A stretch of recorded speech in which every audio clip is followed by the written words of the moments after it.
munaasabadan tababarka lagu siinayay qaar ka mid ah waalidiinta Soomaaliyeed sidii ay ubadkooda uga badbaadin lahaayeen ku biiridda kooxaha argagixisada ayaa waxaa lagu qabtay magaalada London. munaasabadan lagu bixinayay tababarka ayaa waxa ay ahayd mid ay soo qaban qaabiyeen ururka Somali Voice isla markaana loogu talagalay in waalidiinta Soomaaliyeed ay il gaar ah u yeeshaan caruurtooda si wada khaldan aan loo marin inta ay da'doodu yar tahay. tababarkan oo ahaa mid ay soo jeedinayeen khubaro ku xil dheer arrimaha argagixisada ayaa waxa ka soo qayb galay qaar ka mid ah waalidiinta Soomaaliyeed ee ku dhaqan magaalada London, kuwaasi oo intii lagu guda jiray tababarkan soo bandhigay caruur fara badan oo qurbaha ku koray oo horay loo marin habaabiyay isla markaana loo dhoofiyay wadamo ay argagixisadu ka dagaalanto sida Ciraaq, Suuriya, Yemen, Soomaaliya iyo wadamo kale oo badan. qaar ka mid ah waalidiintii Soomaaliyeed ee iyagu ka soo qayb galay munaasabadan tababarka lagu siinayay ayaa iyagu sheegay in ay waxyaabo badan ka faa'iideen markaana hadda wixii ka dambeeya aan caruurtooda loogu khaldi doonin waxyaabaha beenta ah ee ay kooxaha argagixisada adeegsadaan.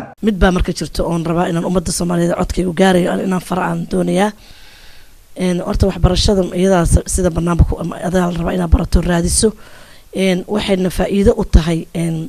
caruurteena u tahay gurigayagii u tahay haddii aanan maanta aan raadin oo wadankan aan joogno waxba ma taqaan iska joogistiisa inoo tarimayso macnaha aan ka fakarayno dalkii maxaa ka jiray maxaa ka dhacay muhiim waxa ah awlaada aan hayno iyo gurigeena iyo society aan ku noolnahay inaynu wax ka baranaa waa shay muhiim ah. marka ummadda waxaan farayaa in laga faa'iideysto waqtigu waa qaali inuu ku soo maray Ilaahay baa og. marka caruurtan mataa hadda la tuseed arkayno maanta laga sheekeeyo qaar maqayiin qaar ay joogaan mataqaana qaabkii loo fahansiin lahaa ilmahan wareeriyay internetada isku soo xiray guryaha laptopyada iyo aaladan socota in la controla waa shay muhiim. ilmihi la geeyo aadaan uga xumahay in ilmiheena maal walba nagula tilmaamo anagoon ahayn waxyaalaha isqarxiye nagula tilmaamo ma ahan waa inaan maarta kor u wada kacnaa diidnaa dhiigeena iyo damiirteennana oo noo diidaa in lagu qarabto Maxamed alayhi salaatu wasalaam wuxuusan shaqo ku lahayn in maarta laga dhiidhiyo oo waxa waaye dadka muslim program u deliver gareeyaan community-gayga ka hadlaya sida caruurta loo ilaaliyo sida looga ilaaliyo caruurta yaryar xaq jirnimada looga ilaaliyo iyo sida caruurta loola dadaalo program ku saabsan oo maanta halkan ku qabanay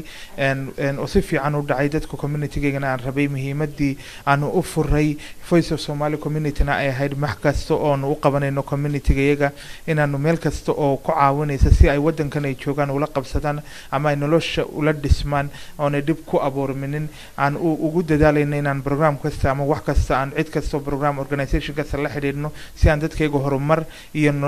dib aan ugu soo gaadhin meesha ay joogaan si fiican ay ugu noolaadaan caruurtoodana ay u ilaashadaan ayaan waxaan ku marti qaadnay community-ga fast la dhahayo si ay maanta hawshan noogu qabtaan. Yusuf Garabay, warbaahinta qaranka Soomaaliyeed, London.